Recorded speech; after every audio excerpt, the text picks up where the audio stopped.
Here we are, clan the isms, cataclysm great. Our people out here struggling, trying to make it in this state. Everybody out here doing it, but we the ones who late. Now family, we the ones who gotta delegate. Get that money in the power, never be fake. Stick to cosign for 3. What did he say? Create jobs, support our own. Educate the same and buy back your home. Got 3 degrees, triple 10. 3 PhDs, now we on the CNN. DBTV, let's talk about negligence. Ignorance is bliss, but we can turn it to intelligence. Believe none of what you hear, half of what you see. Let's break it down here on Dr. Boy's TV. Here we are. I wanted to come in here today real quick because I just found something that is an absolute blockbuster and a really important conversation is being had in this country about COVID and what the cures for COVID might be or the way to best manage COVID. Basically, what this article that I just found, to me, it blows the roof. It blows the lid off the whole COVID conversation in terms of whether or not hydroxychloroquine is an adequate treatment for COVID. A lot of you have seen this whole COVID conversation get really crazy, really political, really ridiculous. And I just hate it. I hate it all because people are dying, because people want to be loyal to their political parties, or people won't believe something because it came out of the mouth of Donald Trump, or they won't believe something because the liberals said it or whatever. And I just think that's stupid. It's absolutely stupid and it's destructive. So let me just tell you guys what I just found that has me like literally in a state of emergency in terms of the importance of me sharing this information with you. This is an article in Newsweek written by a Yale professor. A Yale epidemiology professor who has published in the leading academic journals in his field has basically written an article in Newsweek magazine that basically says that COVID is not that hard to treat. He literally has said that hydroxychloroquine in combination with specific other drugs pretty much reduces the death rate of COVID to almost nothing. And so, a lot of you, have really, some of you may have gotten into the whole politics of it where people are making jokes that, oh, yeah, well, Trump is saying hydroxychloroquine works and blah, blah, blah, blah. This Yale professor who just wrote an article in Newsweek, one of the leading epidemiologists in the country, said, we have done tons of trials with this thing. This stuff really works. This stuff really does significantly reduce the death rate. I'm going to read some of this to you because it blew my mind. I saw it and I said, thank God we finally got some people coming in here dropping the mic on this shit so that we can really have intelligent conversations, because it's getting so stupid that people's versions of reality are changing based on what political party they're in. And I just think it's dumb. So here's what the article in Newsweek says.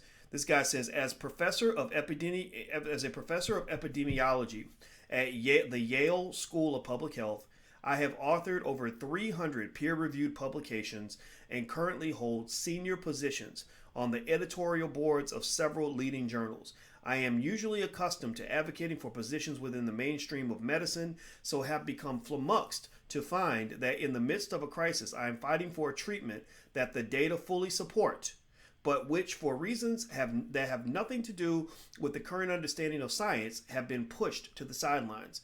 He's talking about hydroxychloroquine. He's talking about how the politics has caused us to really think this stuff doesn't work.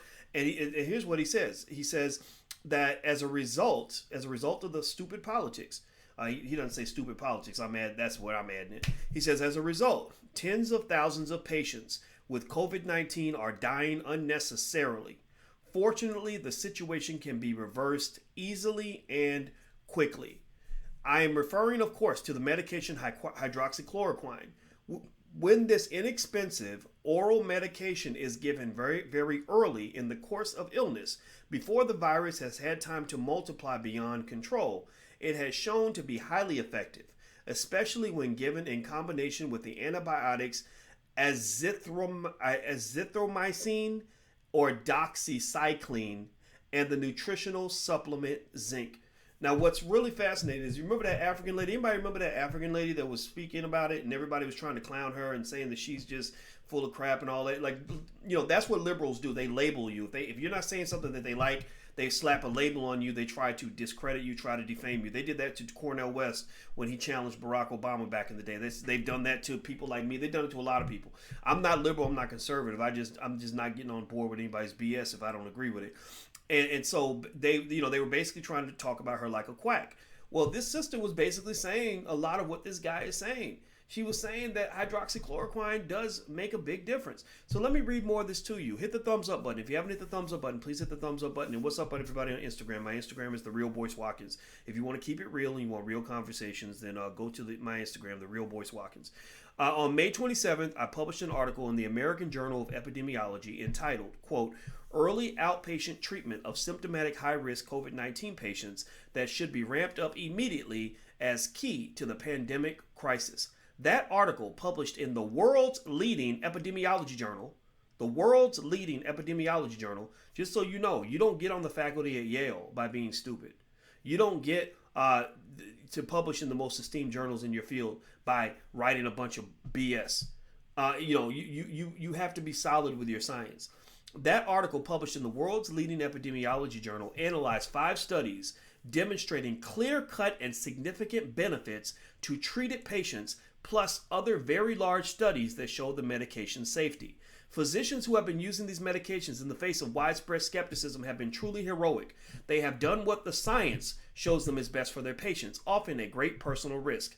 I myself know of 2 doctors who have saved the lives of hundreds of patients with these medications, but are now fighting state medical boards to save their licenses and their reputations. The cases against them are completely without scientific merit. So what you have here, folks, what you're witnessing here, black people, is you're witnessing what you call a recurrence of Mccarthyism.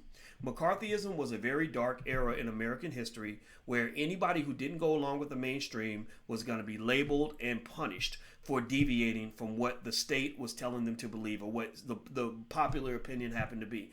And the people who stood up in the face of that tyranny were the people who were on the right side of history. So right now you're dealing with tyranny. Right now you're dealing with tyranny that says, if you don't go along with us, we're gonna try to clown you, we're gonna discredit you, we're gonna defame you, we're gonna dog you, we're gonna act like you don't matter. When the reality is that people need to start looking at truth and looking at facts. So anyway, let me keep going. Let's see. I'm gonna eat some blueberry waffles and meditate. There you go. That sounds like a good plan. Go eat some blueberry waffles. Save me some. I'll be over at the house in a minute. All right. So since publication of my May 27th article, 7 more studies have demonstrated similar benefits. In a lengthy follow-up letter I also published to AJE, I discussed these 7 studies and renewed my call for the immediate early use of hydroxychloroquine in high-risk patients. These 7 studies include an additional 400 high-risk patients treated by Dr. Vladimir Zelenko. Listen to this. 400 patients treated, 0 deaths. 400 patients treated, 0 deaths. 4 studies totaling almost 500 high-risk patients treated in nursing homes. In nursing homes. These are people that are really already pretty close to the end. Nursing home patients, not healthy young people. Nursing home patients. And they said that out of the 500 patients, there were no deaths.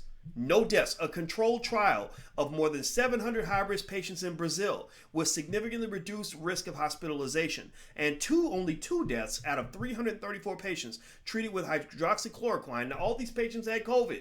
Remember, COVID's the big death sentence. Oh my God, you got COVID, you're going to die. Well, 334 people, 2 died.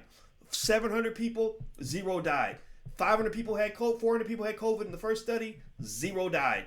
COVID's not a death sentence. So let's get out of that stupid narrative that if you walk out of your house, you're gonna die. That's just crazy.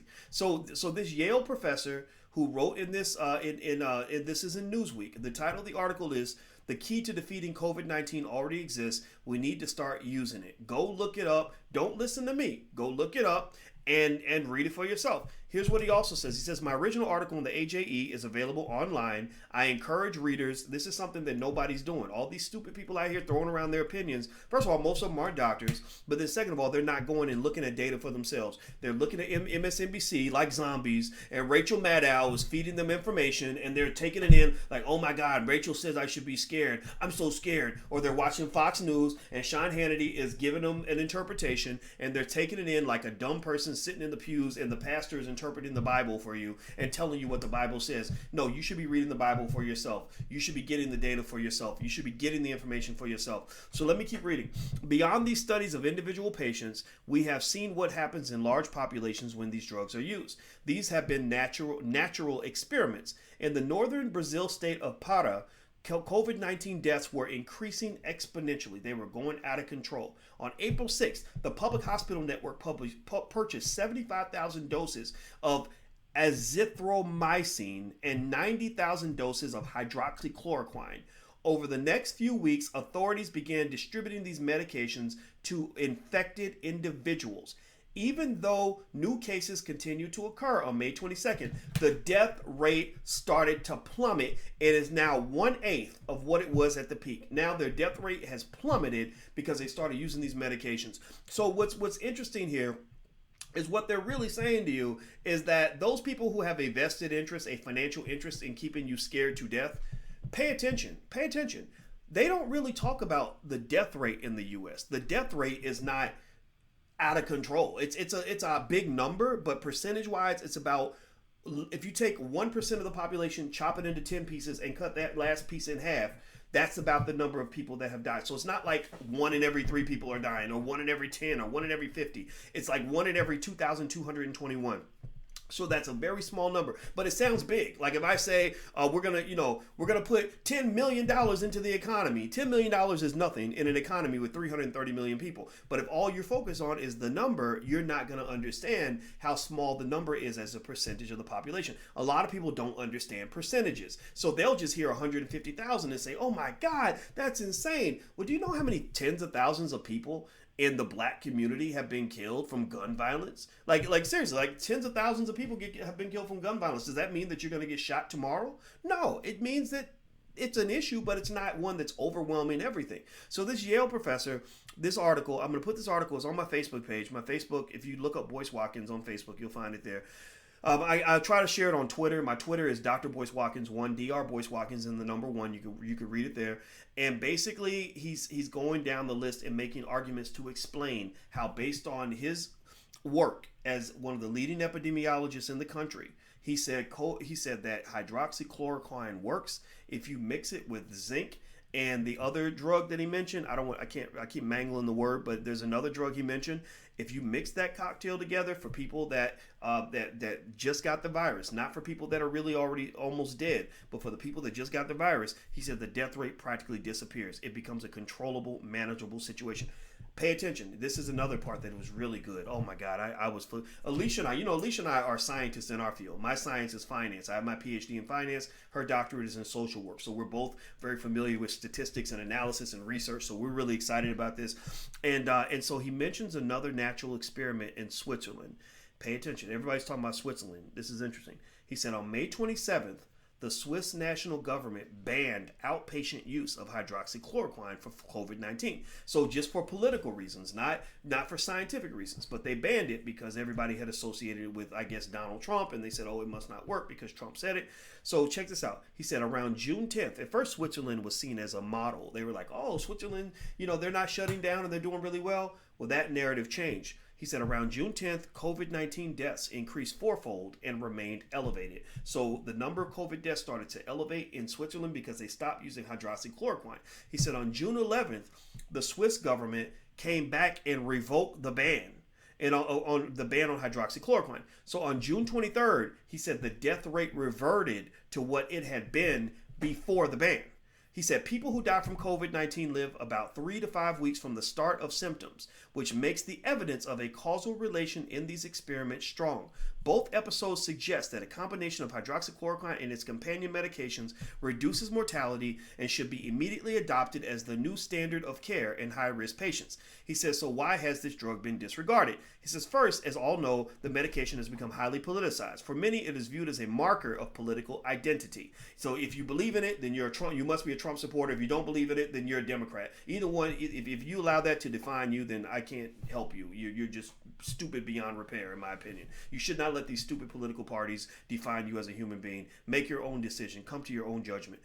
So he says, nobody needs me to remind them that this is not how medicine should proceed. We must judge this medication strictly on the science. When doctors graduate from medical school, they formally promise to make the health and life of the patient their first consideration without biases based on race, religion, nationality, social standing, or political affiliation. Lives must come first. Second, the drug has not been used improperly. He said in many studies it hasn't been used properly. Hydroxychloroquine has shown major success when used early in high-risk people, but as one would expect for an antiviral, it has much less success when used late in the disease course. Even so, it has demonstrated significant benefit in large hospital studies in Michigan and the New York City area when started within the first 24 to 48 hours after admission. In fact, as inexpensive oral and widely available medications, a nutritional supplement, the combination of hydroxychloroquine, azithromycin, I'm mangling these words, my apologies, azithromycin or doxycycline and zinc are well suited for early treatment in the outpatient setting. The combination should be prescribed in high-risk patients immediately upon clinical suspicion of COVID-19 disease without waiting for results of testing. Delays in waiting before starting the medications can reduce their efficacy. Third, concerns have been raised by the FDA about risks of cardiac arrhythmia, especially when hydroxychloroquine is given in combination with azithromycin. The FDA based its comments on data in its FDA adverse event reporting system. This reporting system captured up to 1,000 cases of arrhythmias associated with hydroxychloroquine use, right? So basically, he's saying this Yale professor who knows a lot more about epidemiology than you do. So if you think this is a bunch of bullshit, then go to Yale and get a PhD in epidemiology from Yale, or get on the faculty, which you probably can't do, and then you come back and talk to me. But if you're just sitting on the sidelines and you're just mad because Donald Trump said it or a Republican said it, and you want to believe whatever Rachel Maddow told you on TV, then go watch MSNBC, because this conversation is not for you. So in Newsweek, what he's basically saying here is that the one risk of hydroxychloroquine is that it was connected with arrhythmias in the heart. Now check this out. This is where you see where the population gets screwed and misled, because people don't understand probabilities and statistics. They just look at raw numbers. So pay attention. He says, but what the FDA did not announce, it's what they leave out that is always the key. That's always the secret. I'm always like, okay, you told me this, but why didn't you tell me this, and this to put it into proper context? So what the FDA did not announce is that these adverse events were generated from tens of millions of patient uses of hydroxychloroquine for long periods of time, often for the treatment of lupus and rheumatoid arthritis. Even if the true rates of arrhythmia are tenfold higher than those reported, even if they were 10 times higher, right? So he mentioned a couple thousand cases. He said even if it were 10 times greater than that, the harms would be minuscule compared to the mortality occurring right now in inadequately treated high-risk COVID-19 patients. What does that mean? That means that even if you had a tenfold rise in the number of arrhythmias associated with hydroxychloroquine, it would still be minuscule compared to the number of people that are going to die if you don't give them the drug that they need. So this is not coming from a politician. This is coming from a scientist. This is not coming from an average scientist. This is coming from a guy who is a high-ranking scientist at Yale University. I come from academia. You guys know this. And I can just tell you that I have to give respect to him, because you have no idea how hard it is. Most regular people would literally be in an insane asylum if they just tried to get through the PhD program at Yale. I got accepted to the doctoral program in finance at Columbia University. I'm going to tell you about how competitive academia is. It's like the NBA for smart people. I got into the doctoral program for finance at Columbia University, and I also almost got into the program at NYU. At NYU, they had 400 applicants for 8 spots. And I was ranked number 9. The lady told me, she said, the reason you didn't get in is because you were number 9 and the other 8 people all took the offer that we made to them. Usually somebody doesn't take the offer, so you would have got in. This is the only year that all 8 people took the offer. That's why I didn't go to NYU. I turned down Columbia because I wanted to go to a different school. But the point of the matter is that it is that hard just to get into the program. Graduating is another thing. A lot of these programs fail half the students before they even graduate. So you're the top 8 out of 400 people, and then half y'all ain't even gonna make it anyway. And then when you make it, you're probably not gonna be good enough to get a job teaching at a Yale University, because they take the creme de la creme de la creme de la creme de la creme. So this guy is not just a doctor. I just want to make that. This is my point. He's not just a doctor. He's not just a scholar. He is a doctor scholar top of the pile doctor. He's the doctor that other doctors go to when they don't understand something or haven't seen something before. So this is not a regular dude. That's the point I'm trying to make for you guys. I don't even know this guy, but I understand enough about academia to know that this isn't something that you could just write off because you're a Democrat or write it off because you're a Republican. So he also says that so he says what the FDA did not announce is that these adverse events, meaning the arrhythmias associated with hydroxychloroquine, that they came over the course of tens of millions of studies. So he said that I think he said tens of millions of patient uses. He says, so even if true rates of arrhythmia are tenfold, the harm would be minuscule compared to the mortality occurring right now in inadequately treated high-risk COVID-19 patients. This fact is proven by an Oxford University study, pay attention, of more than 320,000 older patients. They weren't testing young people, they were testing older patients. These are the people that are most at risk for COVID, so they're going into the danger zone. This fact is proven by an Oxford University study of more than 320,000 older patients taking both hydroxychloroquine and azithromycin. I need to eventually learn how to say that word. Azithromycin, who had arrhythmia excess death rates of less than 9 per 100,000 users. So he's basically saying that out of 320,000 older people who were given hydroxychloroquine with azithromycin. I'm gonna keep writing it. Azithromycin. I'm so bad with this word. Please forgive me. But basically, out of 320,000 older people who were given this drug combination, the number of people that died from arrhythmia-related issues was 9 out of 100,000. 9 people out of every 100,000 people. That's practically zero. That's damn near zero. So this article's in Newsweek. You should read it. It's really good. And I love the fact that he had the courage to come out and say this. His name is Harvey A Risch, MD, PhD. He's a professor of epidemiology at the Yale School of Public Health. And he's basically saying that treatments for COVID are available. We just have to stop playing politics. So if you want to know what, everybody's got an agenda. I have one too. If you want to know what my agenda is, first of all, it's the black agenda. We all know this. I'm B1 for life. But then number 2, my agenda is truth, man. My agenda is just like, look, stop it. Stop telling me that something isn't true just because Donald Trump said it. That's not enough for you to convince me that it's not true. Stop convincing me that something's not true just because the Democrats said it. I'm not listening to that either.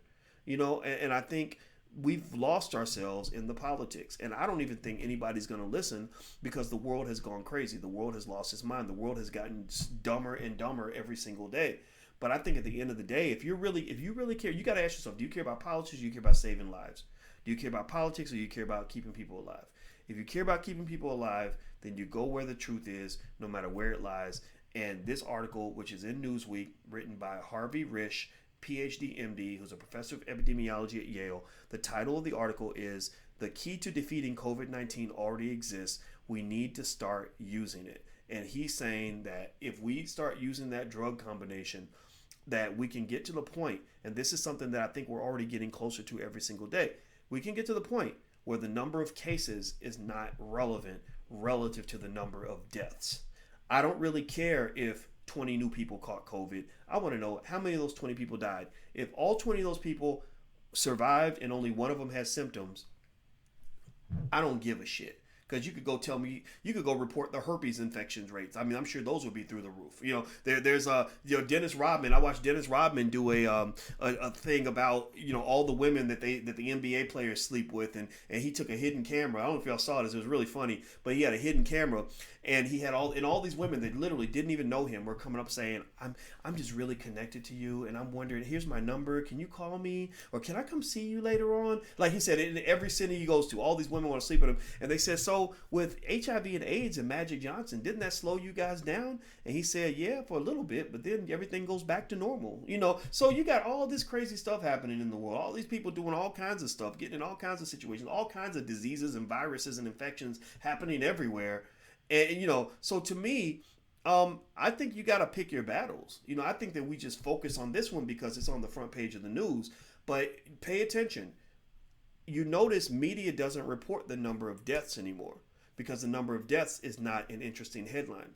the number that gets the headline is the number of new cases. So they love to prove their political point with their headline. So they'll say something like this, something that allows you the opportunity to say, ha ha, I told you so, right? So like the liberals are the ones who kind of think, unfortunately, my liberal friends are the ones who think they're smarter and better than everybody else, and their job is to educate the world, right? My conservative friends actually don't mess with people. They just kind of have their own little beliefs, and they sit in their corner. They don't go and tell liberals what to think. But liberals are the ones who feel it's important to tell you why you're wrong and why they're right and why you need to, just wear a mask, asshole, and do this and do that. So they'll have a headline that'll say something like, mom holds a birthday party for all of her daughter's friends. Now 4 of them have COVID. And so people will read the headline, and it gives you that smug sense of satisfaction that lets you say, see, I told you.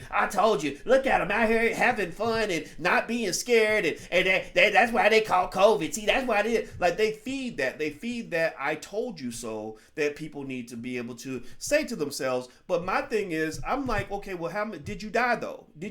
Like, how many of these people are dead? Like, if they died, then that's a different conversation. And my heart goes out to anybody that knows people who died. I know people who died from COVID, but I also know people who died from gunshots. I know people who died from heart attacks. I know people who died from car crashes. I know a lot of people who died, right? So, but seriously, at the end of the day, if nobody's dying, then I don't give a shit. Like, if nobody's dying, it's like, okay. So, like, I really think, do you know Alicia and I really think COVID came through our house? We all had 3 days of intense sweating and headaches and all the symptoms that you describe with COVID.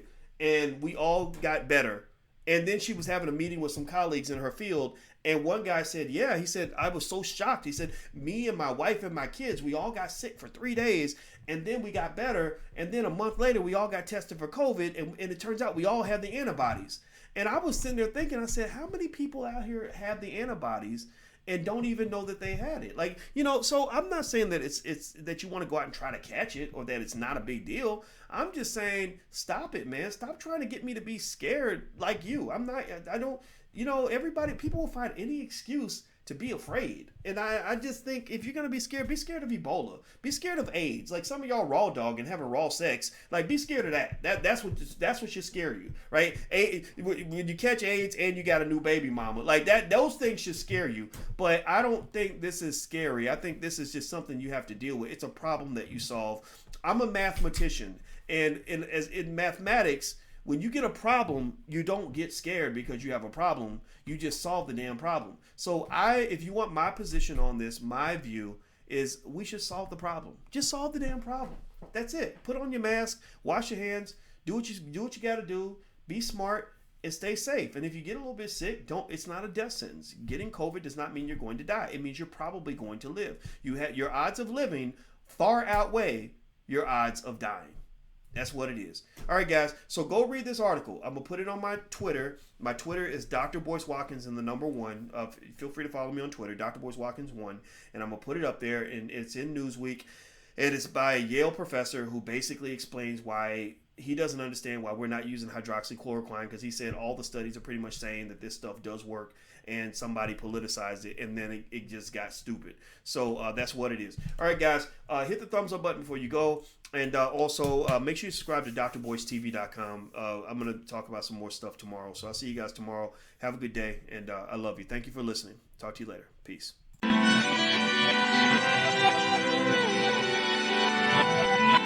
Here we are, clan the isms, cataclysm great. Our people out here struggling, trying to make it in this state. Everybody out here doing it, but we the ones who late. Now family, we the ones who gotta delegate. Get that money in the power, never be fake. Stick to cosign for 3. What did he say? Create jobs, support our own. Educate the same and buy back your home. Got 3 degrees, triple 10. 3 PhDs, now we on the CNN. DBTV, let's talk about negligence. Ignorance is bliss, but we can turn it to intelligence. Believe none of what you hear, half of what you see. Let's break it down here on Dr. Boyce TV. Here we are.